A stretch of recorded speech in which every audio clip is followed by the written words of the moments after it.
Hello guys, welcome to Eclipse Classes. मेरा नाम है आदित्य वर्मा। हम स्टडी कर रहे हैं chapter breathing and exchange of gases. आज के इस लेक्चर में हम देखेंगे टॉपिक मैकेनिज्म ऑफ ब्रीदिंग। ठीक है, ब्रीदिंग, ये ब्रीदिंग है। ब्रीदिंग में दो स्टेजेस होते हैं, इंस्पायरेशन और एक्सपायरेशन। इंस्पायरेशन में हम फ्रेश एयर इनहेल करते हैं, ठीक है, और एक्सपायरेशन में हम जो CO2 रिच एयर है हमारे लंग्स में उसको हम एक्सेल करते हैं, अपने लंग्स से बाहर निकालते हैं। तो सबसे पहला लाइन हम देखेंगे,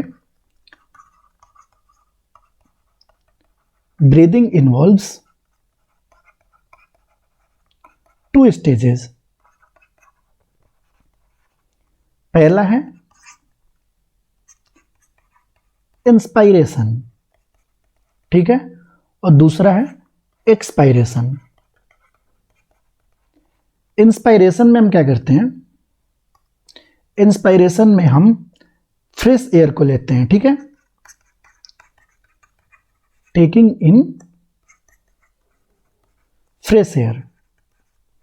और एक्सपायरेशन में क्या करते हैं, हम जो हमारा CO2 रिच एयर होता है हमारे लंग्स में उसको हम रिमूव करते हैं, removing of CO2 rich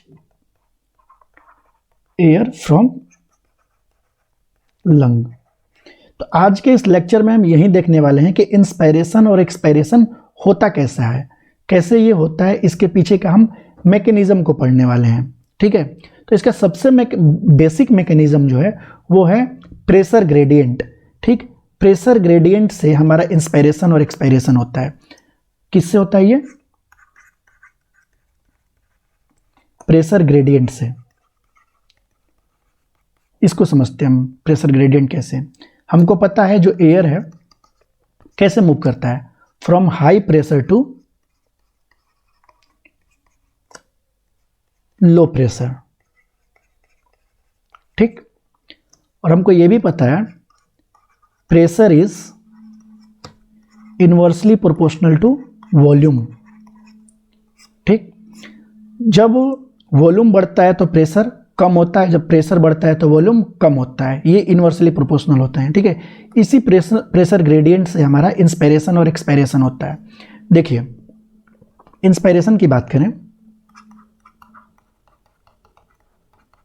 inspiration में क्या करना है, जो हमारा ये लंग है, इस लंग के अंदर एटमॉस्फेरिक एयर को लेके आना है। ठीक है, ये एयर तो कब आएगा एयर? जब इस एयर का प्रेशर ज़्यादा होगा एज कंपेयर टू इस लंग का प्रेशर। ठीक, तभी तो एयर कैसे मूव करेगा, high pressure to low pressure. ठीक, तो इसका प्रेशर लंग का कम कैसे होगा? जब इस लंग का हम वॉल्यूम को बढ़ा देंगे। ठीक, तो क्या होगा, तब इंस्पायरेशन होगा। और एक्सपायरेशन कब होगा? एक्सपायरेशन की बात करें,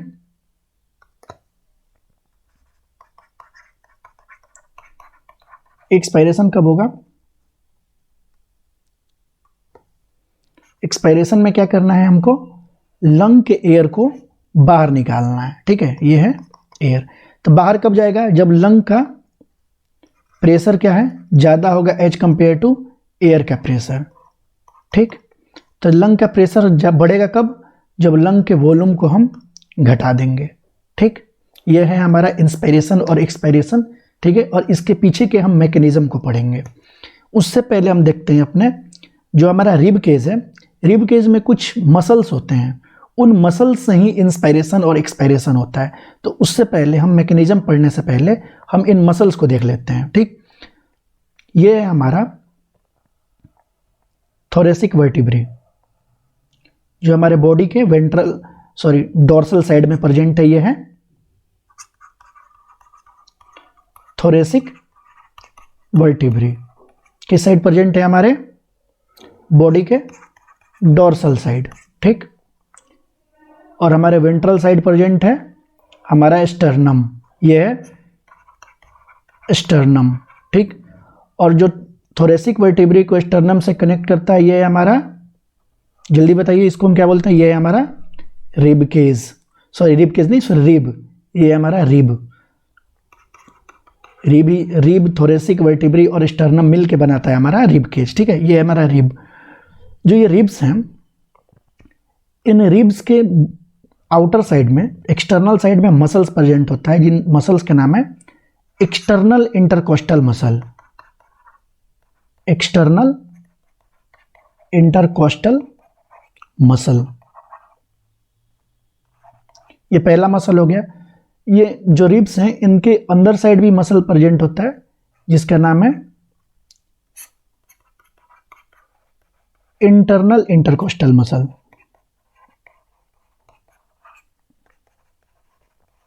ये इंटरनल इंटरकोस्टल मसल, ठीक है। ये दो मसल्स हो गए हमारे। जो हमारा रिब केज होता है, रिब केज के नीचे डायफ्राम प्रेजेंट होता है, जो कि कैसा होता है, डोम शेप का होता है। ये है डायफ्राम, ये है डायफ्राम। डायफ्राम में एक मसल पाया जाता है जिसका नाम है फ्रेनिक मसल। ये है फ्रेनिक मसल। फ्रेनिक मसल भी हमको इंस्पायरेशन और एक्सपायरेशन करने में हेल्प करते हैं, ठीक है। ये है फ्रेनिक मसल। अब हम देखेंगे इंस्पायरेशन का मैकेनिज्म कि कैसे इंस्पायरेशन होता है, ठीक। अब हम स्टार्ट कर रहे हैं मैकेनिज्म ऑफ इंस्पायरेशन। इंस्पायरेशन में क्या करना है हमको, एटमॉस्फेरिक एयर को अपने लंग के अंदर लेके आना है, ठीक है। इसके लिए क्या होना चाहिए, बाहर का प्रेशर ज़्यादा होना चाहिए, अंदर का प्रेशर कम होना चाहिए। और अंदर का प्रेशर कम कब होगा, जब अंदर का वॉल्यूम बढ़ेगा। तो चलिए मिलके हम इंस्पायरेशन करते हैं, मतलब कि अंदर के प्रेशर को हम बढ़ाते हैं, ठीक।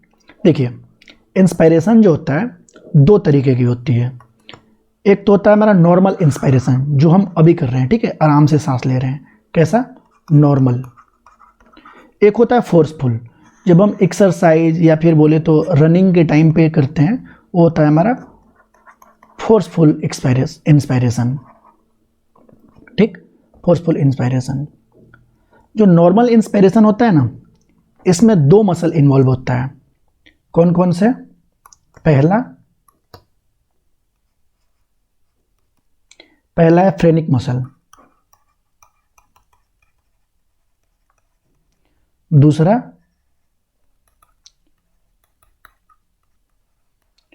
External intercostal muscle. ये दो मसल हमारे इन्वॉल्व होते हैं नॉर्मल इंस्पायरेशन में। ये दोनों मसल कॉन्ट्रैक्ट करते हैं। पहले हम देखते हैं फ्रेनिक मसल क्या करता है। ये फ्रेनिक मसल कॉन्ट्रैक्ट करता है। ये है हमारा डायफ्राम, ठीक है। डायफ्राम कैसा होता है, ये डोम शेप का होता है। ये अभी रिलैक्स्ड है, रिलैक्स्ड है तो किस शेप में है, ये डोम शेप में है। डायफ्राम के ऊपर क्या है हमारा, ये हमारा टीसी, मतलब कि थोरेसिक कैविटी। ये थोरेसिक कैविटी है। अब ये क्या करेगा, फ्रेनिक मसल कॉन्ट्रैक्ट कर रहा है।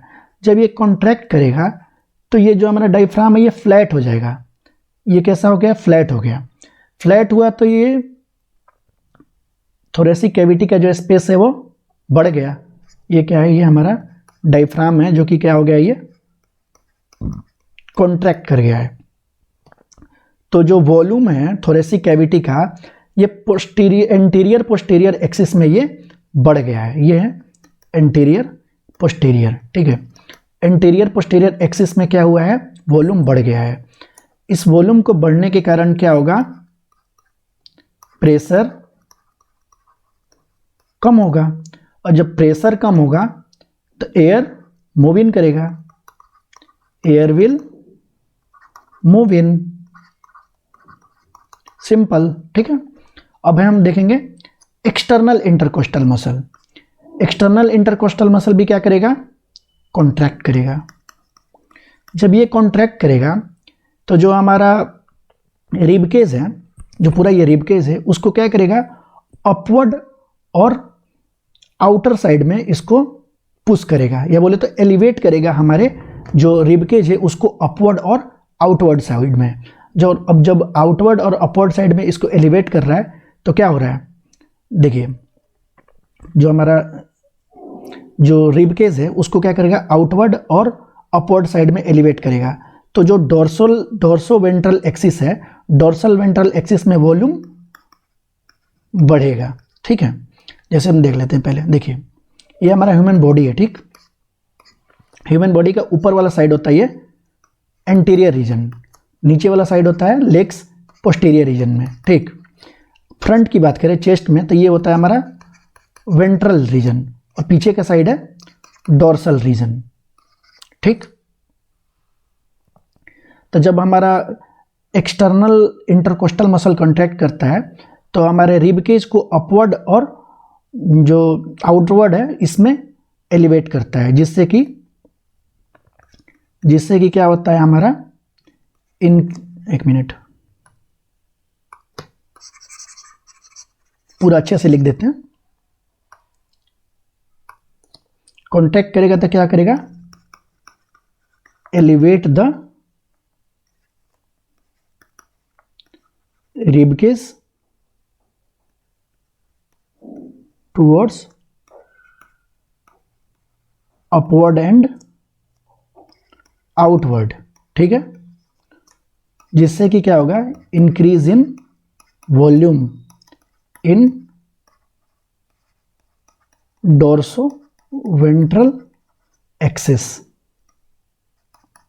डोर्सो वेंट्रल एक्सिस में वॉल्यूम बढ़ेगा, जिससे कि क्या होगा, प्रेशर कम होगा। प्रेशर कम होगा तो एयर विल मूव इन, ठीक है, एयर अंदर आ जाएगा। ये हुआ हमारा नॉर्मल कंडीशन। अब हम बात करें फोर्सफुल में, तो फोर्सफुल में नेक के पास 3 मसल्स होती हैं। ये 3 मसल्स जो हैं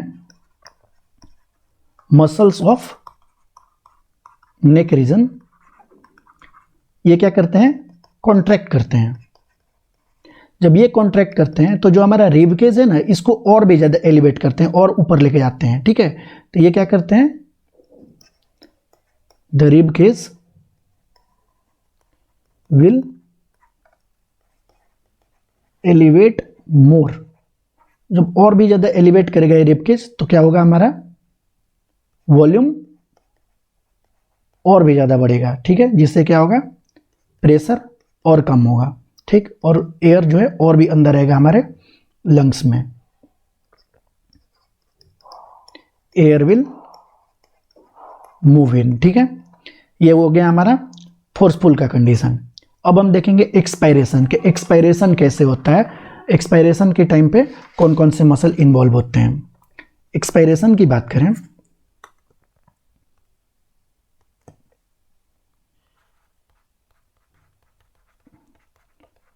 एक्सपायरेशन में क्या करना है, जो हमारा लंग है, लंग से एयर को बाहर लेके जाना है। तो जो हमारा लंग का प्रेशर है वो कैसा चाहिए, ज़्यादा चाहिए। इसके लिए हमको वॉल्यूम क्या करना है, कम करना है, ठीक है। और अंदर का प्रेशर ज़्यादा और एटमॉस्फेरिक एयर का प्रेशर कम, ठीक है। तो आइए इस कंडीशन को फुलफिल करते हैं। एक्सपायरेशन भी हमारा 2 तरीके का होता है। पहला नॉर्मल एक्सपायरेशन और सेकंड फोर्सफुल एक्सपायरेशन, ठीक है। नॉर्मल एक्सपायरेशन की बात करें तो ये बहुत सिंपल है। देखिए जब इंस्पायरेशन हुआ था तो हमारा फ्रेनिक मसल और जो हमारा एक्सटर्नल इंटरकोस्टल मसल है, ये सब क्या किए थे, कॉन्ट्रैक्ट किए थे। तो हमारा जो थोरेसिक कैविटी है उसका वॉल्यूम बढ़ा था। हमको क्या करना है, इसको वॉल्यूम को कम करना है। तो ये जब जितने भी ये कॉन्ट्रैक्शन हुआ था इनहेलेशन के टाइम पे, ये सारे मसल्स क्या करेंगे, रिलैक्स करेंगे। रिलैक्स करके अपने पोजीशन में आएंगे। अपने पोजीशन में आएंगे तो क्या होगा, वॉल्यूम कम हो जाएगा। वॉल्यूम कम होगा तो प्रेशर बढ़ेगा। प्रेशर बढ़ेगा तो एयर का क्या होगा, अंदर से बाहर के साइड जाएगा, ठीक है। तो नॉर्मल में क्या हो रहा है, all the muscle of inhalation relaxes, जिससे कि क्या होगा, everything will come to its normal position. सब कुछ नॉर्मल पोजीशन में आ जाएगा, जिससे कि क्या होगा, डिक्रीज इन वॉल्यूम। वॉल्यूम कम होगा तो क्या होगा, प्रेशर बढ़ेगा। प्रेशर बढ़ेगा तो क्या होगा, एयर विल मूव आउट ठीक है, ये हो गया नॉर्मल। फोर्सफुल में हमारे दो मसल्स होते हैं इन्वॉल्व, कौन कौन से? पहला इंटरनल इंटरकोस्टल मसल,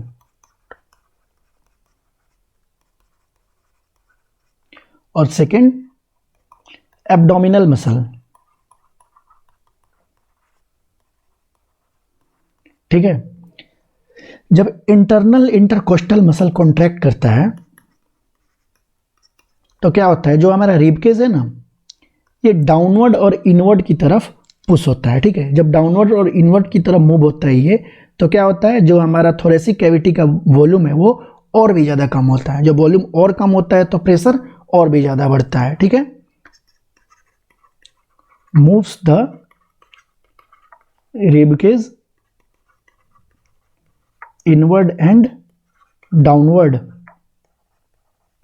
जिससे कि क्या होता है, डिक्रीज इन वॉल्यूम। जब वॉल्यूम कम होता है तो प्रेशर क्या होता है, जब वॉल्यूम कम होता है तो प्रेशर बढ़ता है, और जब प्रेशर बढ़ेगा तो एयर विल मूव आउट। ठीक है, अब हम बात करते हैं सेकेंड एब्डोमिनल मसल का। एब्डोमिनल मसल्स भी इनमें इन्वॉल्व होता है फोर्सफुल एक्सपायरेशन में। देखिए, जैसे कि हम जानते हैं, ये हमारा डायफ्राम, डायफ्राम का ऊपर है हमारा थोरेसिक कैविटी, ये है थोरेसिक कैविटी, और ये है एब्डोमिनल कैविटी। ठीक है, इसमें भी क्या है, एब्डोमिनल मसल्स हैं। अब एब्डोमिनल मसल्स क्या करते हैं, कॉन्ट्रैक्ट करते हैं। जब ये कॉन्ट्रैक्ट करते हैं तो एब्डोमिनल विसरल जो लेयर होता है उसको ये पुश करते हैं ऊपर के साइड। जब ये ऊपर के साइड पुश करते हैं तो हमारा डायफ्राम जो है और भी ज़्यादा एलिवेट होकर ऊपर चला जाता है। जब और भी ज़्यादा ये एलिवेट होकर ऊपर चला जाता है तो थोरेसिक कैविटी का जो वॉल्यूम है ये और कम हो जाता है, डिक्रीज इन द वॉल्यूम। जब वॉल्यूम और कम हो जाता है तो प्रेशर और बढ़ जाता है। जब प्रेशर बढ़ जाता है तो air will move out, air will move out. ठीक है, ये हो गया हमारा एक्सपायरेशन। ठीक है, तो यहाँ पे हमारा इंस्पायरेशन और एक्सपायरेशन दोनों का मैकेनिज्म खत्म हो गया। अब हम देख लेते हैं थोड़ा सा, एनसीईआरटी में एक दो लाइन और दे रखा है। एनसीईआरटी कहता है नॉर्मल ह्यूमन बीइंग जो होता है, नॉर्मल ह्यूमन बीइंग वो 1 मिनट में कितनी बार सांसें लेता है, 1 मिनट में 12 to 60 टाइम्स पर मिनट ये ब्रीथ करता है। कौन? Normal human being. ठीक है, थैंक यू, मिलते हैं नेक्स्ट लेक्चर में, और हम स्टार्ट करेंगे अपना टॉपिक जो कि है pulmonary volume and capacities. Thank you, मिलते हैं नेक्स्ट लेक्चर में, बाय बाय।